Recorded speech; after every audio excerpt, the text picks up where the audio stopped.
semua, perkenalkan nama saya Michelle Benggu dari 10 IS. Kali ini saya akan menjelaskan makalah yang sudah saya buat. Yang pertama covernya, yang paling atas yaitu judulnya yang berjudul Konflik Mempengaruhi Desentralisasi dan Otonomi Daerah. Makalah ini diajukan untuk memenuhi tugas sosiologi dan PPKN. Yang berikut kita masuk ke kata pengantar. Kata pengantarnya yaitu saya berterima kasih kepada Tuhan Yang Maha Esa. Saya panjatkan puji dan syukur kepadanya karena saya dapat menyelesaikan makalah sosiologi tentang konflik mempengaruhi desentralisasi dan otonomi daerah. Makalah sosiologi ini telah saya susun dengan maksimal dan mendapatkan bantuan dari teman-teman saya sehingga dapat memperlancar pembuatan makalah ini. Untuk itu saya menyampaikan banyak terima kasih kepada orang tua saya dan teman-teman saya karena telah membantu dalam pembuatan makalah ini. Saya menyadari bahwa masih ada kekurangan baik dari segi susunan kalimat ataupun bahasanya. Oleh karena itu, saya menerima segala saran dan kritik dari pembaca agar saya dapat memperbaiki makalah ini. Akhir kata, semoga makalah ini bisa memberikan manfaat untuk yang membacanya. Yang berikut kita masuk ke daftar isi. Yang pertama ada kata pengantar, yang kedua daftar isi, yang ketiga bab 1 pendahuluan. Terdapat 3 bagian yaitu latar belakang, rumusan masalah, tujuan. Yang kedua bab kedua itu ada 3 bagian juga yaitu argumentasi, rekonstruksi masalah, dan solusi. Bab ketiga ada 2 bagian yaitu kesimpulan dan saran. Dan yang terakhir daftar pustaka. Bab 1 yang bagian pertama latar belakang masalah. Kesenjangan sosial adalah suatu keadaan di mana terjadi kesenjangan, ketimpangan, ataupun ketidaksamaan akses untuk memanfaatkan sumber daya yang terjadi dalam suatu masyarakat. Desentralisasi adalah penyerahan kekuasaan pemerintahan oleh pemerintah pusat kepada daerah otonom berdasarkan asas otonomi. Pengertian ini sesuai dengan Undang-Undang Nomor 23 Tahun 2014. Dengan adanya desentralisasi, maka muncul otonomi bagi suatu pemerintahan daerah. Otonomi daerah adalah hak, wewenang, dan kewajiban daerah otonom untuk mengatur dan mengurus sendiri urusan pemerintah dan kepentingan masyarakat setempat. Sesuai dengan peraturan perundang-undangan, secara harafiah, otonomi daerah berasal dari kata otonomi dan daerah. Indonesia merupakan sebuah negara yang menganut sistem negara kesatuan. Untuk menyatukan berbagai pulau di Indonesia, maka diadakan sebuah desentralisasi agar pemerintah di daerah-daerah yang dipisahkan oleh berbagai bentang alam dapat dijadikan satu dalam sebuah kerangka pembangunan. Ini dapat memperkuat daerah dalam mengurus dan mengatur daerahnya sesuai dengan potensi yang ada agar tercipta daerah yang berkemajuan mandiri dan sejahtera.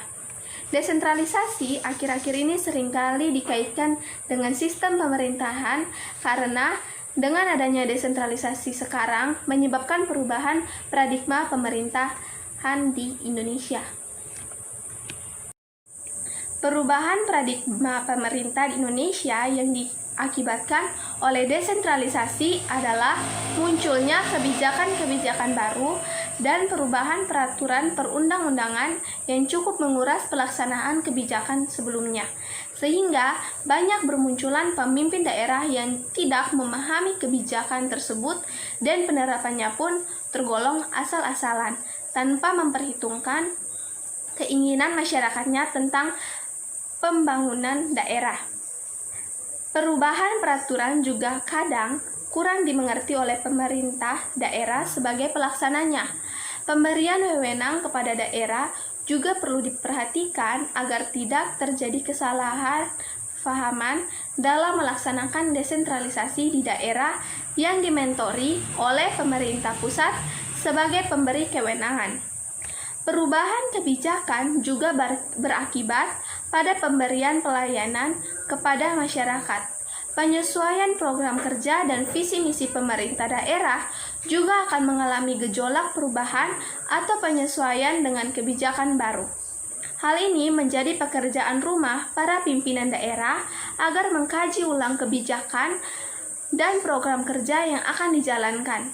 Pemerintah juga harus mengupayakan sebuah kebijakan yang tidak berbelit-belit yang berakibat pada kecelakaan pelaksanaan anggaran seperti korupsi dan investasi bodong. Adapun dalam naskah penyusunan Undang-Undang Dasar terlihat pertimbangan-pertimbangan yang diajukan para pendiri Republik bahwa mereka sepakat melaksanakan kebijakan desentralisasi. Beberapa kali perubahan undang-undang ini berakibat pada pengimplementasinya yang di daerah karena daerah harus menyesuaikan kembali dengan peraturan baru serta visi misi dan rencana pembangunan daerah jangka pendek sampai jangka panjang. Akar masalah yang muncul adalah kesalahan dalam mempersepsikan otonomi daerah. Otonomi seringkali diukur dengan kemampuan keuangan daerah. Akibatnya, konsep atau urusan lebih dikaitkan dengan keuangan, yaitu hak daerah untuk menggali sumber keuangan dan bukan untuk memberikan pelayanan. Akibatnya terjadi perebutan urusan antara tingkatan pemerintah dengan justifikasinya masing-masing yang bermuara pada terlantarnya pelayanan masyarakat. Yang bagian kedua yaitu rumusan masalah. Bagaimana menyatukan berbagai pulau di Indonesia? Yang kedua, bagaimana perubahan paradigma pemerintah di Indonesia yang diakibatkan oleh desentralisasi? Dan yang ketiga, bagaimana akibat dari perubahan undang-undang? Kita masuk ke tujuan penelitian. Kita menjawab pertanyaan yang ada di rumusan masalah. Yang pertama, untuk menyatukan berbagai pulau di Indonesia, maka diadakan sebuah desentralisasi agar pemerintah di daerah-daerah yang dipisahkan oleh berbagai bentang alam dapat dijadikan satu dalam sebuah kerangka pembangunan.